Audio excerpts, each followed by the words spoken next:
우리가 넘어가면은 비유가 있는데요. 비유부터 다시 볼 건데요. 비유는 두 가지. 원관념이랑 하나 더 모르면 뭐? 그거 세 번째. 세 번째. 이거 환기예요. 아까 말했던 요거 환기. 감정 환기하는 거. 세 번째는 하자의 감정을 환기하는 거. 매개체. 그냥 불러 일으키기만 하는 거. 그래서 대비되는 것도 아니고 똑같은 것도 아닌 건데, 예를 들면 아까 선생님이 말했던 거 있잖아요. 이별해가지고 이렇게 어디 가는데 딱 감정이 불러 일으키는 거. 그렇다고 해서 이 복도랑 나랑 감정이 똑같진 않잖아. 그렇다고 이 복도랑 나랑 감정이 다르지도 않잖아요. 그냥 이 복도가 나에게 어떤 감정을 불러 일으킬 뿐이지 그런 거예요. 그래서 여기 환기고 매개체라고도 부릅니다. 매개체라는 말이 가장 쉽게 이해하기 편한 거는 버스 정류장이야. 다른 무언가랑 연결시켜주는 걸 말하는 거거든요. 그래서 버스랑 사람들이랑 연결시켜주는 것처럼 연결시켜주는 역할을 한다. 그러면 다시 비유로 넘어가 봅시다. 비유는 원관념, 보조관념이 있는데 쉽게 생각합시다. 원래 관념이에요. 원래 내가 표현하려고 했던 관념. 내가 원래 말하려고 했던 대상. 보조관념은 그것을 빗댄 것. 내가 표현한 것. 쉽게 생각하면 이겁니다. 아까 선생님이 엄마의 마음은 호수다 했잖아요. 여기서 원래 표현하려고 했던 건 뭐야? 호수예요? 엄마의 마음이에요? 엄마의 마음이죠. 이게 원관념인 거지, 그럼. 그리고 빗대어 표현한 거는 호수니까 보조관념. 이렇게 생각하시면 됩니다. 그러면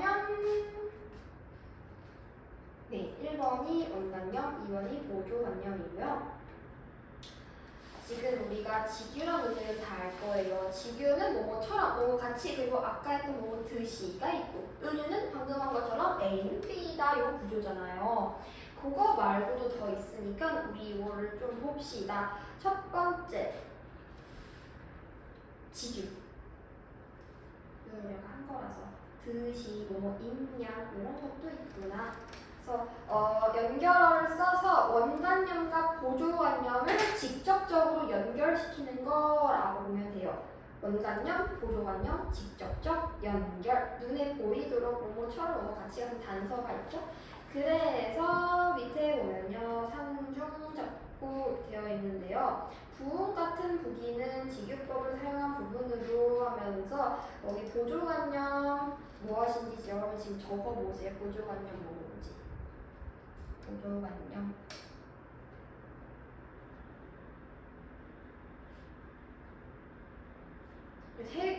동그라미가 3개잖아요. 이거는 그 뜻 보시면 돼요. 밑에 뜻 나와 있는 거. 그래서 부음이 뜬구름이라는 뜻이래. 그래서 즉 뜬구름이라는 보조관념, 즉 부음이라는 보조관념을 통해서 부기가 헛된 것이라는 속성을 부각하고 있는 것이죠. 면허 적었어? 네. 그 다음에 두 번째는 은유예요. 은유는 암시적으로, 지규는 직접적으로 나타내는 건데 은유는 암시적으로 나타내는 거라서 지규법과 달리 원관념과 보조관념을 바로 연결해서 동일한 것처럼 A는 B다 이런 식으로 표현한다. 잘 알고 있겠죠? 우리 중학교 때 다 한 거니까. 그래서 김광균 대생 보면은 구름은 한 다발 장미래요. 여기서 원관념 찾아보세요. 뭐예요? 구름. 보조관념은 한 다발 장미. 그래서 A는 B다에서는 무조건 A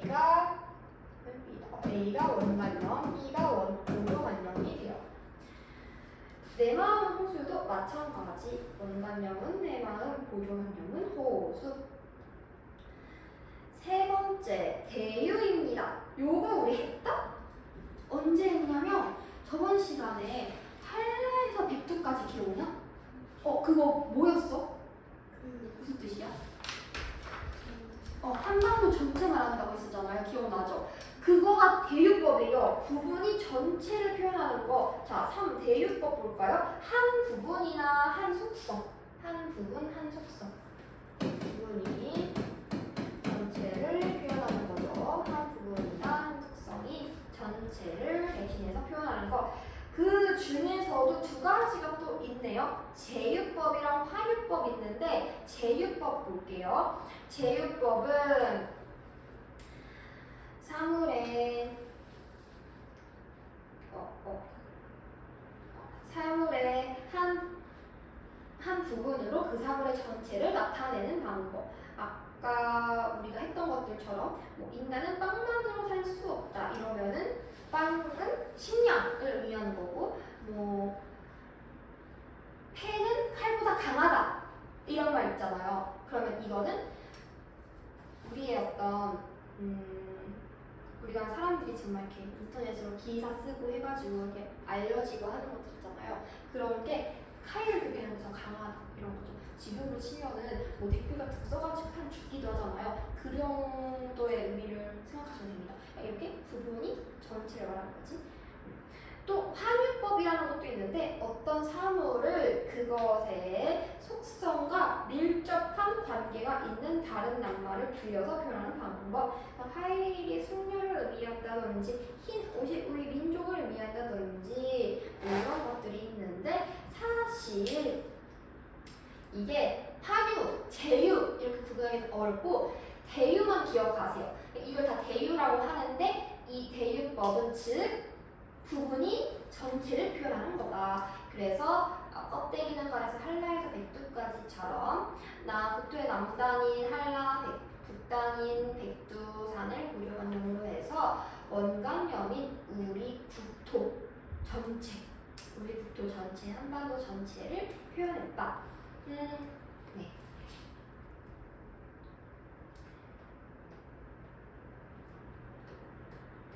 네 번째 볼게요.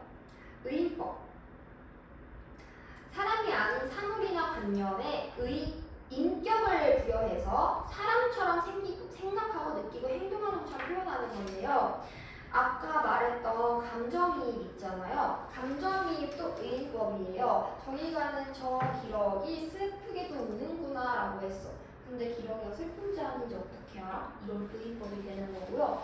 그리고 부르기만 해도 기러기야 여기 나 와가지고 임한테 내 소식 좀 전해줘 라고 해. 그러면은 기러기를 부르는 것 자체만으로도 이미 이거는 의인법이 됩니다. 왜냐면 얘는 말을 들을 수가 없는데 얘를 청자로 생각했으니까. 그래서 사람처럼 생각하고 느끼고 행동하는 것처럼 나타내는 표현 방법이다. 인격을 부여해서 의인법이라고 합니다. 인격을 부여해서 기출속 보면은 자연물의 인격을 부여해서 인격을 부여하여 대상의 인격을 부여하여 이렇게 써 있습니다. 하기 전에 잠깐만 위로 올라가서 우리 아까 비유되었던 부분이 있어요. 개념 31 비유했었던 부분에 빼먹은 게 하나 있어서 잠깐만 보고 갈게요. 이렇게 원관념, 보조관념 있잖아요. 원관념이랑 보조관념은 반드시 이 두 사이에 뭔가 유사한 속성이 있습니다.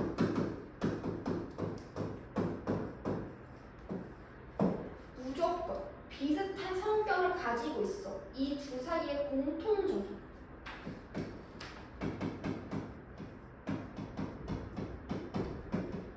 특징이 있어요. 그렇기 때문에 이 유사한 속성을 가지고 표현을 한 거예요. 보조관념을. 원관념에서 우리 엄마의 마음이 넓은 거랑 호수가 넓은 거랑 둘 다 넓네? 그럼 얘네 둘의 유사한 속성은 넓다야 넓다. 그래서 호수라고 표현을 한 거지. 이런 식으로 유사한 속성이 있기 때문에 비유가 가능해지는 거예요. 이거 하나는 알아주고 다시 넘어가서 겨울강가에서에서 강은 안타까웠던 것이다. 보이죠? 네, 보면은 강을 안타까움이라는 정서를 느끼는 어떤 사람처럼 인격을 부여했습니다. 그래서 강이 어떻게 안타까움을 느껴? 그러니까 의인법이지.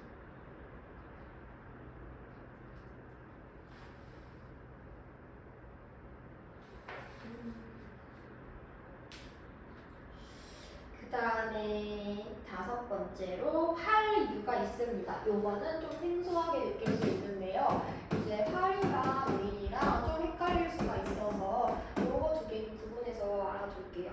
의인은요, 사람이 아닌 것이 사람인 것처럼 표현하는 게 의인법이에요. 그럼 파류는 뭐냐?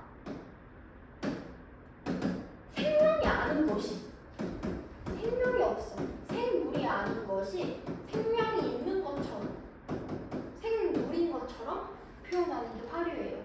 살아있는 것처럼, 살아있지 않은 것을 살아있는 것처럼 표현하는 거.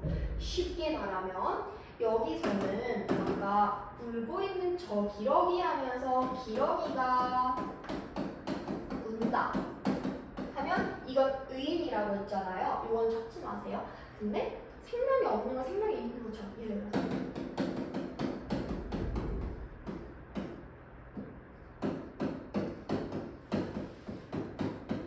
눈을 뜨는 건 동물이어도 할 수 있는 건데 책상이 눈을 뜨는데 말이 안 되잖아. 책상이 눈을 뜰 수가 없잖아. 근데 그 중에서도 더 자세히 보면은 책상은 생명이 애초에 없는 거야. 없는 거를 생명이 있는 것처럼 표현했으니까 이건 의인이 아니라 파류라고 볼 수 있는 거죠. 그래서 이렇게 두 가지 기억하면 됩니다. 파류는 무생물의 생물적 특성을 부여하여 살아있는 생물처럼 나타내는 표현 방법. 생물적 특성, 생물처럼 나타내는 거. 그걸 파류라고 해요. 서해 볼게요. 여기 X, O 지음 한번 해보세요.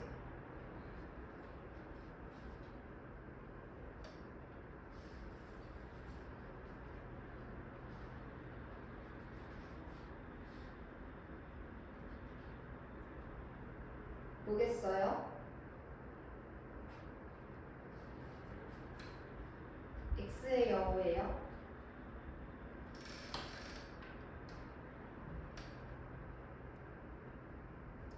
뭐야? 이거 무슨 법이야? 바다가 뭘 정의는 게? 화류지, 화류.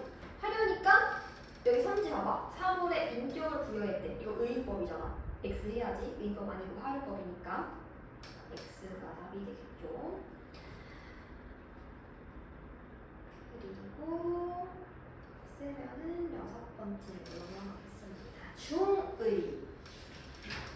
중의적 표현이라는 말 들어봤니? 들어봤어요? 중의성. 중의적 표현이야. 이런 말 안 들었어? 아버지가 방에 들어가신다. 이런 거 들어봤지?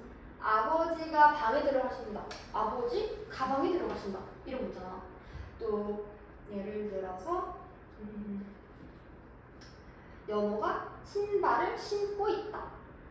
그러면 연호가 신발을 지금 신는 중일 수도 있는데 연호가 신발을 신고 있네? 신고 있는 상태일 수도 있어. 두 가지 의미가 있죠? 이런 게 중의라고 해요. 그래서 우리 6번째 거 봅시다. 중의는 하나의 단어 문장으로 두 가지 이상의 의미를 표현하는 거예요. 이게 뭔가 좀 유사한 의미를 가지고 있는 게 아니라 아예 다른 의미를 보여주고 있는 거지. 하나 가지고. 그래서 땅끝 보면요. 그러나 살면서 몇 번은 땅끝에 서게도 된대요. 파도가 끊임없이 땅에 뭐가 들어오는 몇 가지에서 뒷걸음을 치면서 땅끝에 딱 서게 된대요. 그리고 중약하고 나서. 그런데 이상하기도 하지. 위태로움 속에 아름다움이 스며 있다는 것이, 땅끝은 늘 젖어 있다는 것이, 그걸 보려고 또 몇 번은 여기에 이르리라는 것이라고 해요. 봐봐. 아까 그런데 나왔거든요. 그런데 세모 우선 하고 봅시다. 우리 지난 시간에도 그러나의 세모해야 되는 거 배웠었죠? 배웠나요? 했었던 것 같은데? 그치? 응. 그러나의 세모하면은 뭐가 전환된다고 했어? 시상의 전환이 일어난다고 했었거든요. 지난 시간에 시상 전개 방식 할 때도 그러나 세모치고 이거는 무조건 중요해. 시상의 전환이야. 그러나 나오면은 시상의 전환이 일어난 거야 라고 했거든. 그래서 어떤 하자의 태도가 바뀔 수도 있고 정서가 바뀔 수도 있고 이 시 전체 분위기가 확 바뀌거나 어조가 바뀔 수도 있어요. 연우야. 그럼 봐봐.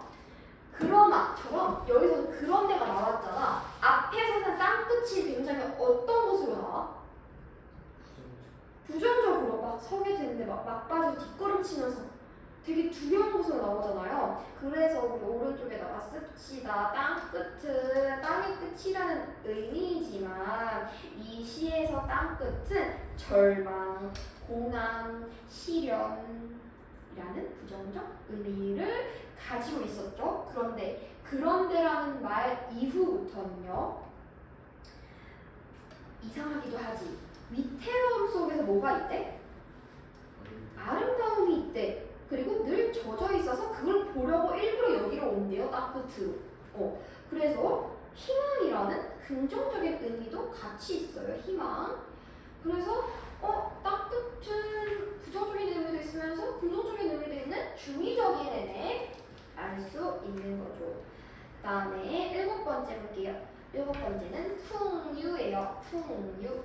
진짜 잘 안 나오는데 그래도 나중에 이게 뭐였지? 하고 다시 돌아보지 말고 지금 잘 기억해 두자고요. 풍유는 뭐냐면요. 속담이나 격언을 시에 활용하는 걸 말해요. 그래서 본 뜻은 숨기고 비유하는 말만 숨겨진 뜻을 암시하는 표현 방법. 겉이 검은데 속조차 검을 쏘냐 요런 거. 까마귀가 검기로 속도 검겠냐라는 속담을 이용해서 위선적인 인물을 풍자하려고 했답니다. 위선적인 인물을 풍자하려고 했던 것 이런 것처럼 속담이나 격언을 활용한 것 정도로 생각하면 돼요. 알겠죠? 이해됐나요? 그러면 32 볼게요. 상징. 요거부터는요 이제 상징인데요.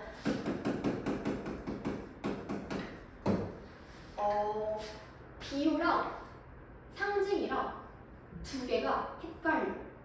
그래서 구분할 수 있어야 돼요.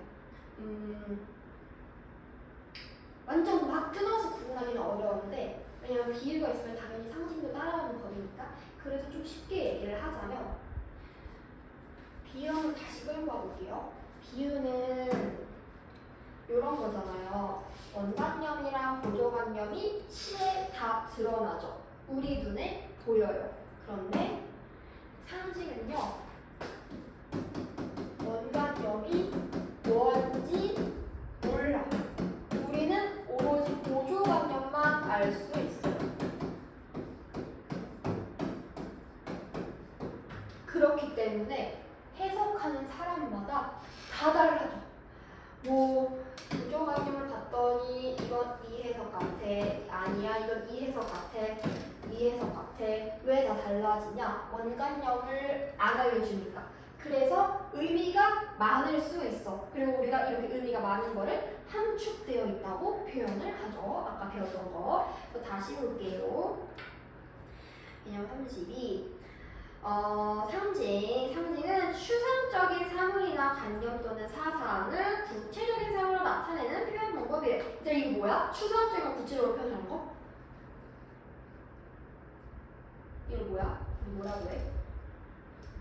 이거 별표라고 썼는데 추상적인 걸 구체적으로 표현하는 거 뭐예요? 여러분? 방금 했어요. 우리 1시간도 안 지났어요. 찾아봐도 봐봐. 뭐예요? 추상적인 걸 구체적으로 표현하는 거. 바꾸어서 표현하는 거.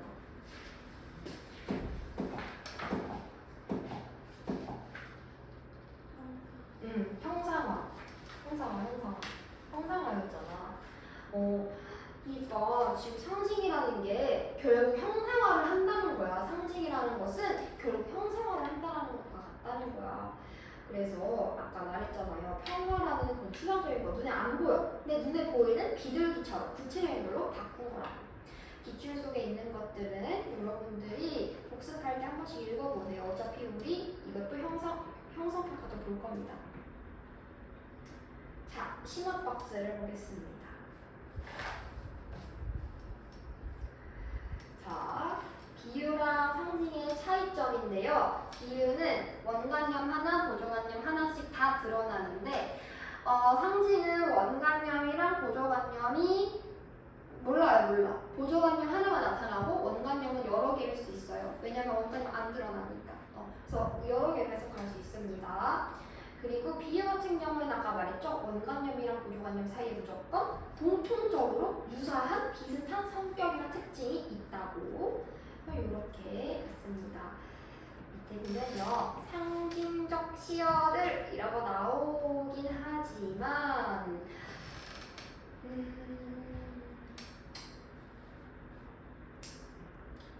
형광펜 들고 밑줄 치는 것만 지금 밑줄 치세요.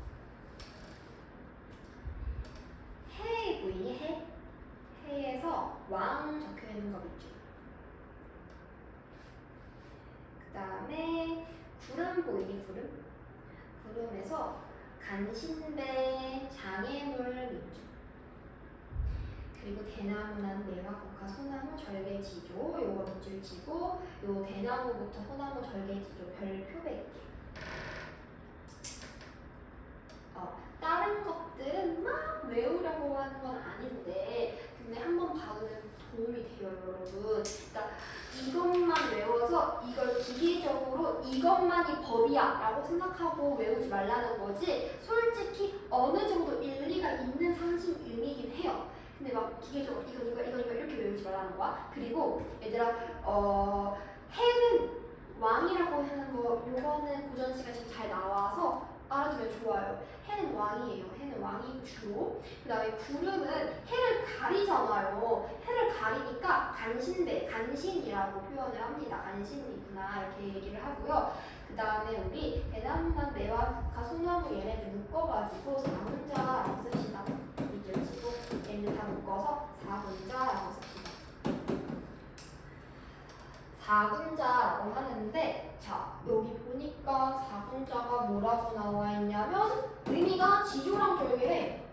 지조와 절개래. 이거 여러분 이제 앞으로 계속 귀에 딱 찌는 때까지 들을 건데 지조와 절개 뭐냐면 이런 거야. 내가 왕을 예를 들어서 뭐가 있을까? 지금 현 정부로 하면 좀 그렇긴 한데 한번 좀 재밌게 이거 묻자고 하는 거니까 너무 진지하게 받아들이지 마세요. 한 정보를 한번 해볼게요. 예를 들어서 윤 대통령을 제가 아니라 어떤 누군가가 신하라고 생각합니다. 그 사람이 신하예요. 근데 이제 지금 대통령 바뀌었어. 대통령 바뀌었으면 이제 다른 왕을 섬겨야 되는 거잖아. 물론 왕이 아닌 대통령이지만 그 사람을 위해서 뭔가 응원하고 지지해주고 해야 되는 건데 그게 아니라 아니 나는 한 번 왕은 영원한 왕 나의 왕을 변치 않으리 내 왕을 변치 않으리 하면서 그 사람만 주고 따르고 이 사람 말 듣지 않는 거야.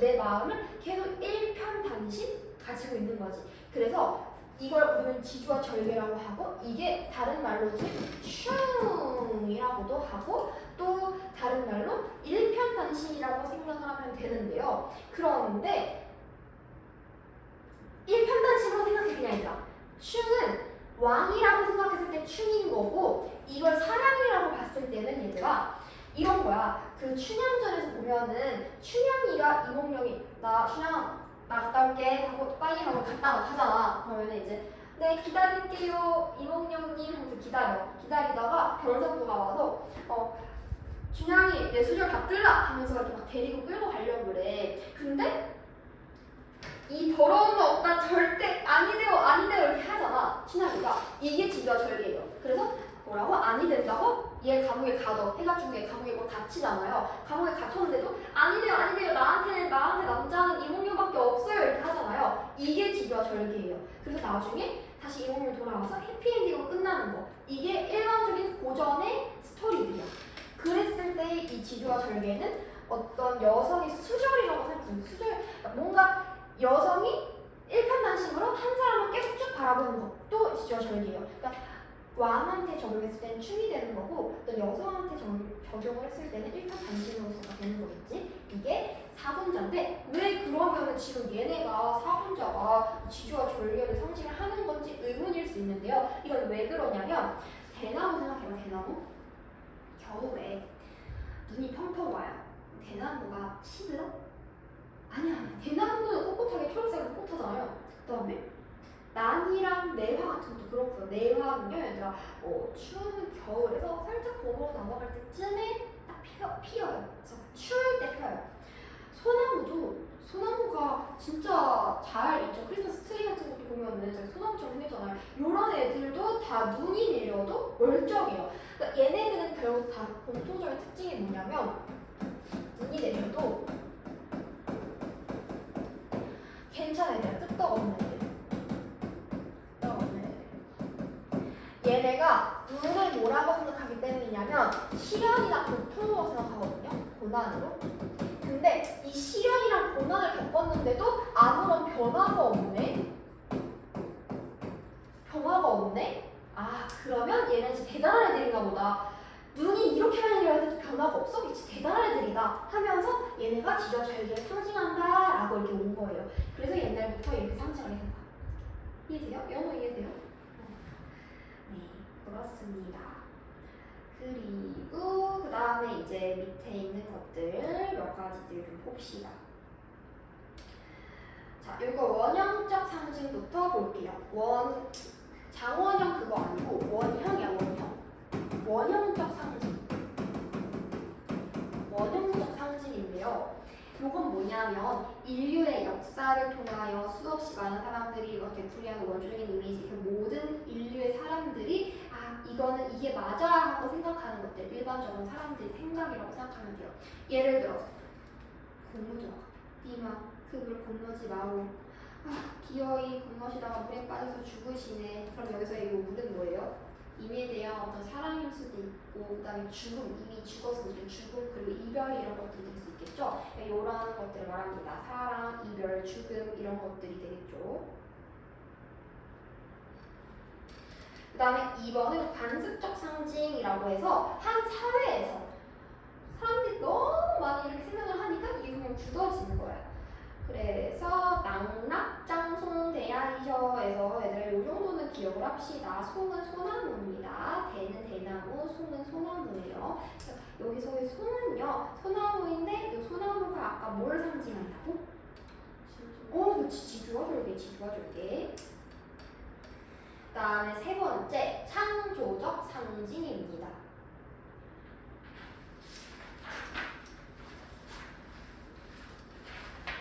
이거는 내가 직접 만드는 거야. 내가 신이 있으니까 내 마음대로 상징적 의미 만들 수 있잖아요. 나 마음대로 난 책상을 지금부터 사랑이라고 할래 하면 내가 그렇게 만들면 그게 되는 거죠. 이런 문학적 효과를 말합니다. 여기서 봄은요 온갖 더러움과 역경을 딛고 기다리지 않아도 보고 기다림마저 잃었을 때에도 너는 봄은 온다고 했으니까 결국 나중에 무조건 온다는 어떠한 민주랑 자유예요. 민주, 자유. 이건 약간 시대적 배경이 좀 필요하긴 해요. 사실 민주랑 자유가 있기 전에 어떤 정부의 어떤 뭐 그런 상황 때문에 지금 이런 상징이 있는 거긴 해서 민주, 자유. 세 번째로 한번 보세요. 창조적 상징.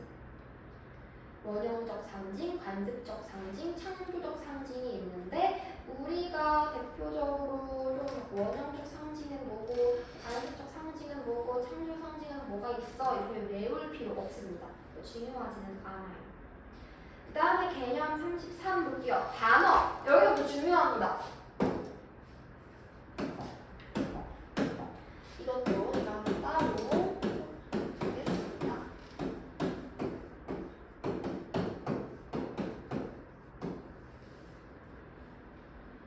단어와 역설. 단어는요, 너 이런 말 들어봤지? 너 진짜 빨리도 온다, 빨리도 와 이런 말 들어봤지? 봐. 시험 성적이 20점이야. 잘한다, 잘해, 아주 잘한다 이런 말 들어봤지? 이런 거. 잘한다, 그래가지고 되겠냐 이런 말. 이거 진짜 잘한다는 건 줄 알고 감사해요 엄마 이렇게 하지 않잖아요. 아 고마워 내가 좀 빨리 오긴 했지 휴 이렇게 안 하잖아요. 이런 건 단어라고 해요. 반대말이야. 진짜 내 속마음과 혹은 원래 표현하려고 했던 것과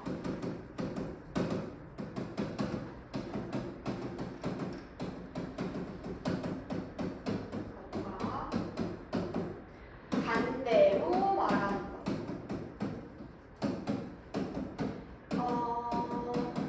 쉽게 말하면 거짓말이야. 단어는 거짓말이야. 근데 왜 거짓말 하냐면 여러 가지 효과를 주기도 하고 우리 일상생활에서 단어 쓰는 거는 사실 비꼬려고 하는 게 많아. 비꼬여서 말하려고. 그래서 단어의 효과 중 또 하나가 비꼬아서 말한다는 특징이 있어요. 근데 이건 이제 일상생활에서 그렇고 문학에서는 단어를 사용하면서 마음이 더 절절해질 때도 있어. 예를 들어서 이전노라 머누잇이라는 시가 있어요. 당신이 내가 역겨워서 떠난다고 하신다면은 맞나? 그때 내 말이 잊었노라. 그런데 막 잊었노라, 난 잊었어요. 저 잊었어요 쭉 말하다가 마지막 면에서 오늘도 어제도 안이 있고 먼 날 그때는 잊었노라라고 해요. 오늘도 내일도 안 잊었대. 그 얘기는 뭐야? 잊지 못했다는 거잖아. 사랑하는 사람이 지금 나 떠나가고 있는데 잊지 못했다라는 거야. 근데 지금 잊었다라고 말을 하고 있는 거예요. 이런 게 반대로 말하는 거. 이러면서 감정이 더 사랑하는 그런 단어라고 합니다. 반면에 역설은 뭐냐면 얘는 말은 되는데 거짓말인 건데 얘는 말 자체가 불가해요. 모순이에요. 모순. 얘는 모순입니다. 그럴 때 이 모순 속에 진리가 있어요. 즉 진실된 이치가 있어요. 그래서 모순은 모순이라서 앞뒤가 안 맞고 문맥이 어색해져요. 아까 우리가 했던 것처럼 우리 사랑을 위해서는 이별이 있어야 하네 라고 말을 해. 사랑을 할 건데 이별이 왜 있어야 돼? 말이 안 돼. 이런 건 역설이야. 근데 알고 봤더니 우리가 이게 아까 했던 견우의 노래라고 해서 견우랑 진녀 얘기하는 거거든. 그래서 견우랑 진녀는 헤어져야 다시 만나잖아요. 그래서 이별이 있어야 다음에 다시 또 만날 수 있으니까 이별이 있어야 한다고 말한 거야. 그래서 그거 얘기한 거예요. 그것처럼 뭔가 진실된 이치가 있어서 그런 거지 그냥 말 안 되는 거 아무거나 갖다 붙이면 다 역설이면 절대 아닙니다. 요걸 가진 두 개를 구분해야 돼요. 꼭꼭 기억하세요. 요거는 고1 때도 국어에서 많이 나오고 고2 문학에서도 많이 나와요. 33에서 단어 참 뜻과는 반대되는 말 아이러니라고도 부릅니다. 너보다 서울대 가볍다, 잘한다 이런 것들에서 숨은 뜻 찾을 수 있어야 합니다. 그래서 선생님 방금 했던 거라 김소월의 머누잇 잊었노라 오늘도 어제가 아니 있고 오늘 그때 잊었노라 잊지 못했다라는 거 이런 게 단어죠 어조입니다. 했나요? 그 다음에 역설 34 역설은 표면적으로는 안 맞는 것 같은데 그 속에 진실된 뜻이 있다는 것입니다. 파라독스라고 하죠. 그래서 말이 안 되는 거 이렇게만 알고 쓰면 안 되고 이 모순 안에 진실이 무조건 숨어 있습니다. 님은 같지만 다른 님을 보내지 아니하였어요. 말이 안 돼요. 이미 갔는데 이미 두 개야? 이미 몸이 두 개를 나눠져? 아니잖아. 이미 갔는데 어떻게 내가 이걸 보내지 아니하였어? 말이 안 되잖아요. 그런데 그만큼 진실이 있는 거야. 그만큼 내 마음이 님을 보내고 싶지 않다는 거야. 내 마음이 그래. 이 얘기를 하고 싶었던 거지. 그래서 역설은 겉으로는 표현들끼리 충돌되지만 안에는 더 깊은 의미가 있어. 이걸 역설법으로 표현한다는 거죠. 했나요? 다 했나요? 여기만 잘 썼어? 겉으로는 충돌하고 안에는 더 깊은 의미가 있다. 이걸 역설법이라고 합니다. 이거 못 쓴 거 있어요? 혹시 앞에서? 없어요? 밑에 보면요, 스텝 2에 노래가 있어요. 이 노래예요. 김광석의 노래입니다. 이거는 여러분들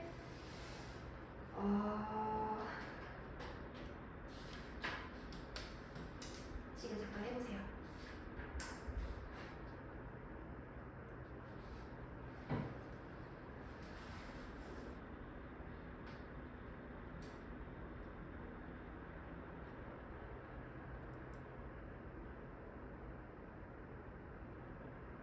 너무 많다. 어떡하지? 오늘 끝날 줄 알았는데 안 끝났네. 큰일 났네.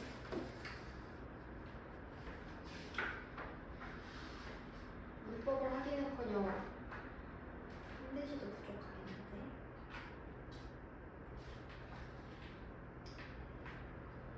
했나요? 다 됐나요?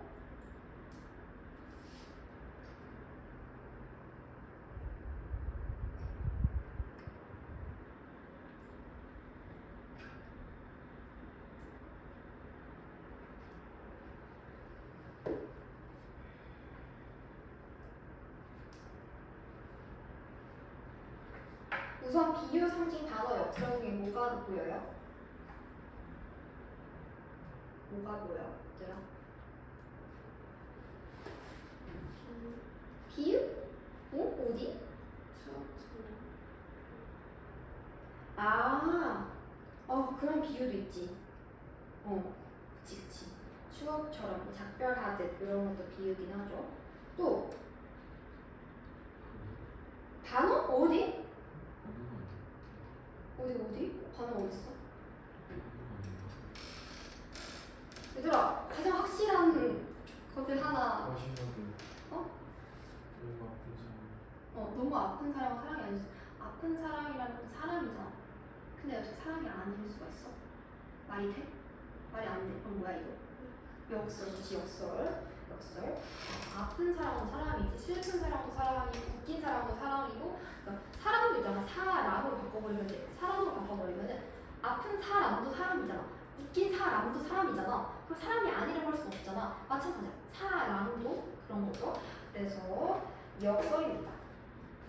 그래서 사람이 아니라고 부정해버리니까 더 사랑이 아프게 크게 느껴지는 것이죠. 지금이 4시를 달려가고 있습니다. 저희는 운율을 못했어요. 35가 운율이거든요. 근데 지금 어디까지? 뭐가? 진도 나가는 게 어디까지? 끝까지. 이걸 내 목표는 오늘 끝까지 다 하는 목표로 생각했는데 제가 생각한 것보다 조금밖에 안 나갔어요. 근데 사실 그게 당연하긴 해요. 원래 그 정도 나가긴 하거든요. 그래도 저는 좀 더 나가고 싶었는데 아쉽게도 표현법을 할 수 있을 줄 알았는데 여전히 표현법을 못했네요. 표현법이 되게 많아가지고 뒤에 가면은 그래서 다음 시간에 다시 가지고 오고 중간중간에 문제 뛰어넘었던 것들 다시 해보고요. 그리고 제가 다음 시간에는 요거 끝내고 새로운 프린트물을 또 줄 거예요. 하나 하려고 했던 거 안 했다. 뭐였냐면 이거 여러분 오늘 처음 모의고사 봤잖아요. 모의고사 어떻게 하는 건지 이거 아예 설명 없이 처음 딱 시작을 했으니까 이제 딱 보고 나서 제가 이제 어떻게 하는지를 좀 설명을 하려고 했는데 전 이걸 하고도 남을 줄 알았거든요. 이것도 못하고 이것도 못했네요. 잠깐만 여러분들에게 아주 잠깐 조그만한 시간을 좀 갖고 싶어요. 우선은 모의고사 하는 방법은요. 여러분 노트 같은 데다가 국어 노트 붙였죠. 거기다가 앞으로도 계속 할 거니까 적었으면 좋겠어요. 안 봤어?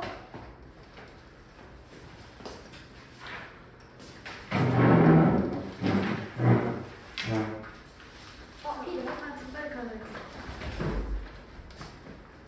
제가 항상 목표를 좀 크게 잡는 편이에요. 뭔가를 시험을 봐도 1등을 목표로 시험을 보고 그래서 저는 여러분이 이제 고등학교에 가면은 무조건 전교 1등을 목표로 100점을 목표로 시험을 보기를 바랍니다. 왜냐하면 그렇게 해야 90점 이상은 맞아. 90점을 목표로 하면 80점 이상을 맞고 80점을 목표로 하면 70점을 맞거든요. 그러니까 목표를 크게 잡아야 그만큼 노력을 많이 해요. 아무튼 자, 모의고사 푸는 방법에 대해서 설명을 드리겠습니다. 순서를 어떻게 했어요? 여러분? 그냥 첫 번째 1번부터 쭉 풀었죠. 45번까지. 네, 그렇게 하는 것보다는 좀 효율적으로 쓰는 게 좋은데 그럼 모의고사 한번 꺼내볼까요? 같이 보면서 봅시다.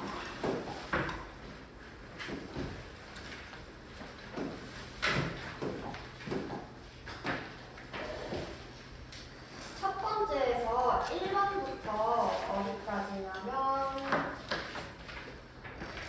1번부터 10번까지 이렇게 1번부터 10번까지 이건 노트에다가 적어주세요. 요거는 화작이에요. 그 다음에 11번부터 15번까지 이거 노트에다가 적어주세요. 안내예요. 그 중에서도 사실은 그냥 문법이죠. 그리고 16번부터 25번까지네요. 16번부터 25번까지. 이건 독서예요. 비문학이라고도 부르죠. 그 다음에 26부터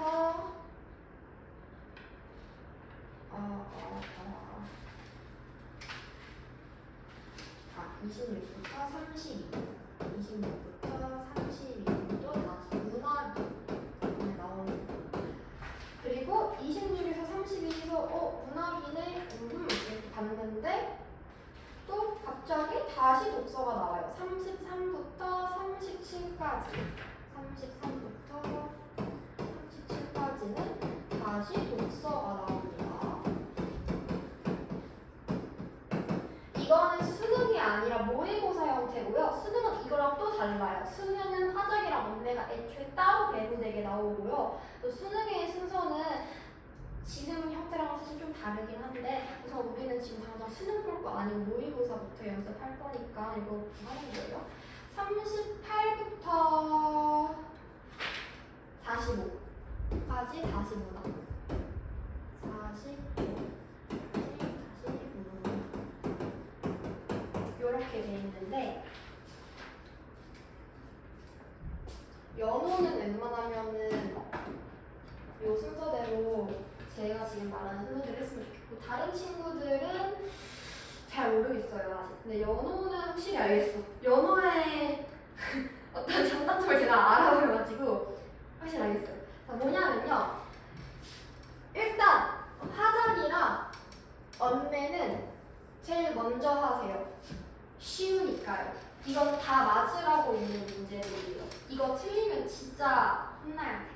근데 문법은 사실 우리가 아직 안 배웠잖아. 그래서 문법은 틀려도 그냥 감안하고 보셔야 돼요. 문법은 개념을 배우지 않은 이상 이걸 맞을 수가 없어.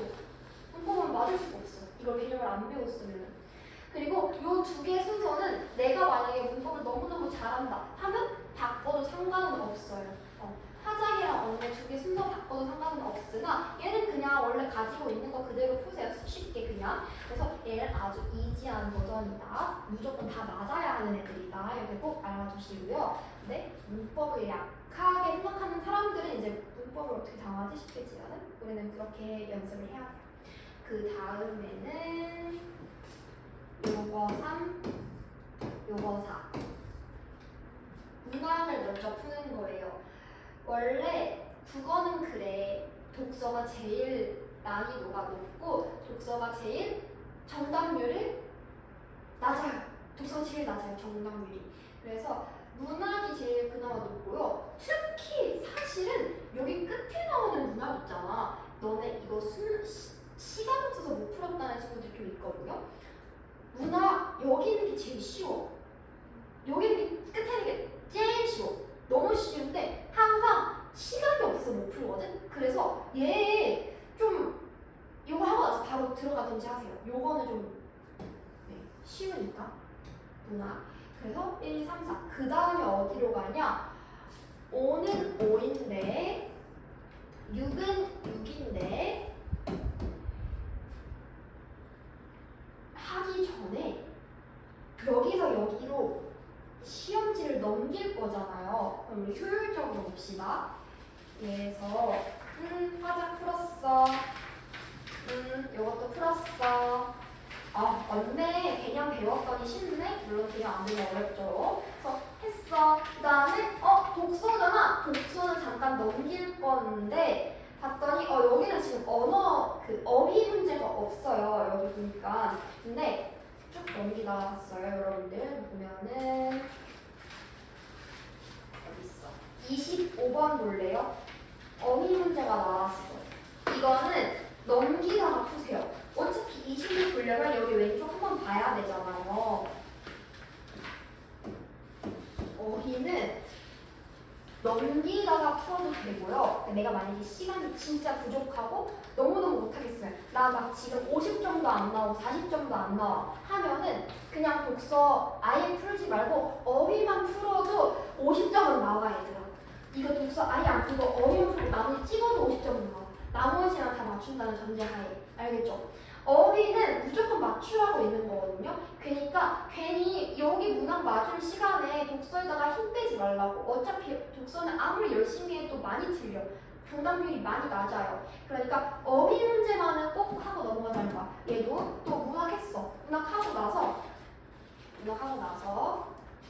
넘어가려고 하는데 어휘 문제가 보이네? 하면은 어휘 문제 한 번씩 하려. 37번 보니까 어휘 문제가 있네? A의 문맥상 의미랑 가장 가까운 거. A 봤더니 A는 일으키다야. 교통사고를 일으키다? 교통사고를 일으키다랑 가까운 거 찾으면 되는 거죠. 그러니까 이런 식으로 날성을 일으키다, 먼지를 일으키다, 몸을 일으키다, 바람을 일으키다, 지문을 일으키다. 요거만 보고 풀 수 있어. 지문 안 읽어도 요 문장만 읽으면 풀 수 있는 문제들이야. 이거는 이 지문 읽으라고 있는 게 아니에요. 그렇기 때문에 내가 시간이 지금 너무너무 부족하고 완전 초짜인데 나 지금 시간이 너무 부족해서 여기는 아예 건드리지도 못해요. 이런 친구들은 독서 아예 하지 말고 어휘만 하면서 그냥 쭉쭉 넘어가라고요. 근데 만약에 나는 그래도 시간이 부족하고요. 아니면은 난 오히려 시간이 더 남아요 하는 사람들은요. 그렇게 하지 말고 쭉쭉 다 한 다음에 독서 한꺼번에 쫙 해도 상관은 없어요. 다만 이것 지켜주세요. 화작, 언매 다음 문학 하는 거예요. 이게 순서가 제일 좋아요. 그 다음에 독서 하는 거예요. 왜냐면 여기 있는 거를 꼭 해야 되는데 못하고 넘어가는 경우가 많아서. 그래서 그거 얘기했고요. 그 다음에 또 하나, 얘들아, 우리 현대시는 이제 배웠잖아. 그럼 현대시 쪽 볼까요? 현대시는 보니까 26부터 나오네요. 26. 현대시 어떻게 풀었어? 제일 먼저 뭐 보라고 했어? 뭐라 했어? 다시 얘기해. 뭐? 보기. 맞아. 보기야, 보기. 보기부터 봐야 돼요. 그래서 보기부터 봐야 돼요. 보기. 28번에 보기 나오잖아요. 이거 먼저 봐야 돼. 보기 무조건 먼저 봐야 돼요. 가와 나는 각각 일제강점기와 1950년대 부정적 현실을 배경으로 한다. 그러면 가는 일제강점기, 나는 1950년대라는 거네. 모두 자연물을 활용하고 있다. 하자와 현실 대면 태도가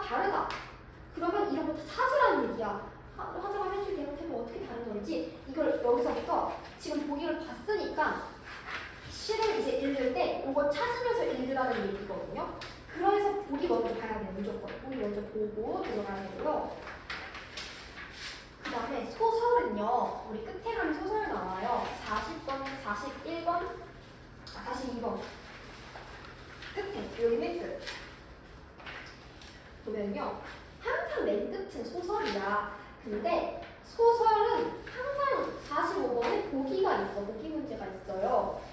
이것도 마찬가지예요. 보기 먼저 보세요. 그리고 제가 소설 할 때도 알려주긴 할 건데요. 저는 사실 이거 안 보고 이것만 보고 풀거든요. 이거 책 안 읽고 이렇게도 할 수가 있어요. 좀 성장하게 할 수 있어요. 어떻게 하냐면 자청비가 자청 도령 행세를 한 것은 끊어볼래? 여기서 한 것은에서 끊어봐. 지금 볼펜 가지고 슬래시 한번 해보세요. 그거는 의심하지 마. 맞는 말이야. 그 앞에 건 맞는 말이야. 이미 나와 있는 거야. 의심하지 마세요. 문도령과의 동질성을 획득하기 위한 속임수로 볼 수 있겠구나 우리가 판단하면 되는 거지. 앞에 있는 게 진짜인가 가짜인가를 볼 필요가 전혀 없는데 이걸 보느라 시간을 너무 낭비해요. 앞에 있는 거는 무조건 맞는 말이에요. 선생님이 아까 말했잖아. 아니 지문을 안 내고 있는데 어떻게 문제를 풀지? 했잖아. 여기 이미 나와 있으니까 나 이걸로 예측한 거야 내용을. 앞에 뭐뭐 한 것은 이러고 나왔으니까 아 이런 내용이 나오겠구나. 보기 보고 요 앞에 있는 내용을 사실 봐버리면은 요 지문의 내용에 대한 요약본을 본 거나 마찬가지예요. 여러분들 도깨비 드라마 안 봐도 유튜브로 몰아보기 같은 거 있잖아요. 몰아보기 보면은 금방 내가 뭔 내용인지 빠른 시간 내에 알 수 있잖아. 마찬가지야. 보기 보고 앞에 뭐뭐 한 것은 슬래시 2번에 보세요. 제지당하는 것은까지 슬래시 3번에도 말한 것은까지 슬래시 4번에도 이용한 것은까지 슬래시 5번에도